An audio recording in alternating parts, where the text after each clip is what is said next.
Good morning बच्चों। शब्दों के वर्गीकरण में इसके पूर्व के वीडियो में हम लोग उत्पत्ति या स्रोत के आधार पर शब्द भेद पढ़ चुके हैं। आज के वीडियो में हम लोग रचना या बनावट के आधार पर शब्द भेद पढ़ेंगे।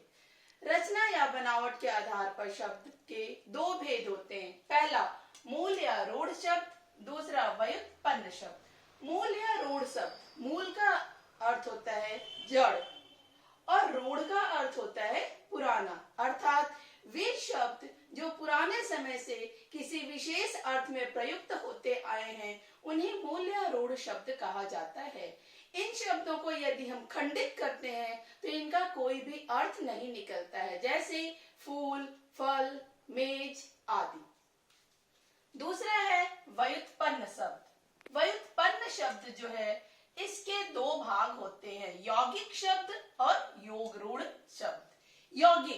यौगिक जो है वो योग शब्द से बना है। योग का मतलब होता है जुड़ना, मतलब ऐसे शब्द जो दो शब्दों के योग से बनते हैं उन्हें यौगिक शब्द कहा जाता है। अब ये दो शब्द जुड़ते कैसे हैं? ये जो दो शब्द जुड़कर एक नया शब्द बनता है, यह शब्द मूल शब्द में प्रत्यय को जोड़कर भी बनता है, मूल शब्द में उपसर्ग को जोड़कर भी बनता है और मूल शब्द में मूल शब्द को जोड़कर भी बनता है। जैसे अनु प्लस शासन बराबर अनुशासन। अब इस शासन में अनु उपसर्ग जुड़ा हुआ है, बन गया अनुशासन। कु प्लस पुत्र बराबर कुपुत्र, पुत्र में कु उपसर्ग जुड़ा हुआ है। उसी प्रकार प्रत्यय जोड़कर चतुर प्लस आई बराबर चतुराई। आई प्रत्यय जुड़ा हुआ है, चतुर मूल शब्द है, इसमें आई प्रत्यय जोड़ करके हमने बनाया चतुराई। लुहार प्लस इन बराबर लुहारिन, लुहार मूल शब्द में इन प्रत्यय जोड़ा तो बन गया लुहारिन। पंडित प्लस आइन बराबर पंडिताइन, पंडित में आइन प्रत्यय जोड़ करके बनाया हमने पंडिताइन। अब मूल शब्द में मूल शब्द जोड़ने पर कैसे नया शब्द बनता है? प्रधान प्लस मंत्री बराबर प्रधान मंत्री। विद्या प्लस आलय बराबर विद्यालय। पुस्तक प्लस आलय बराबर पुस्तकालय। रसोई प्लस घर बराबर रसोई घर आदि। दूसरा है योग रूढ़ शब्द। योग का अर्थ होता है जुड़ना और रूढ़ का अर्थ होता है पुराना, अर्थात वे शब्द जो कि दो शब्दों को या दो शब्दांशों को जोड़ने से बनते हैं किंतु वे किसी विशेष अर्थ में परंपरा से बहुत पुराने समय से प्रचलित हो गए हैं, उन्हें योग रूढ़ शब्द कहा जाता है। जैसे लंबोदर।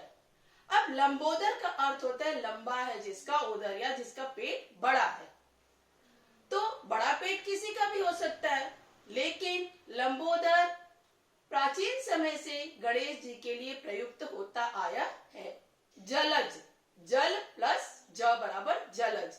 ज पानी, जल का अर्थ होता है पानी और ज का अर्थ होता है जन्म लेना, मतलब जल में जन्म लेना।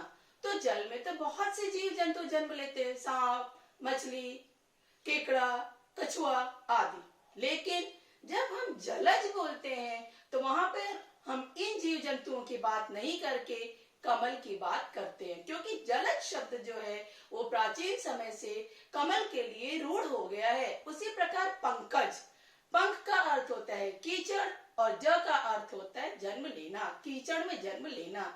तो कीचड़ में भी बहुत से जीव जंतु जन्म लेते हैं, लेकिन पंकज पुराने समय से कमल के अर्थ में प्रयुक्त होता आया है। इसी प्रकार नेताजी। नेताजी, बहुत सारे नेता हमारे देश में पैदा हुए, मर गए और आज भी हैं, लेकिन जब हम कहते हैं कि नेताजी के फोटो पर पुष्प अर्पित किया गया तो हम किस नेताजी की बात करते हैं? सुभाष चंद्र बोस की, क्योंकि नेताजी शब्द सुभाष चंद्र के लिए रूढ़ हो गया है। घर वाला, घर में बहुत सारे लोग रहते हैं, लेकिन जब हम घर वाला बोलते हैं तो वहां पर गृह स्वामी के लिए बात होती है, क्योंकि गृह स्वामी के लिए घर वाला शब्द प्राचीन समय से बहुत पहले से रूढ़ हो गया है, उसी के लिए प्रयुक्त होता आया है। आज के वीडियो में बस इतना ही। अगला पॉइंट अगले वीडियो में। धन्यवाद। आपका दिन मंगलमय हो।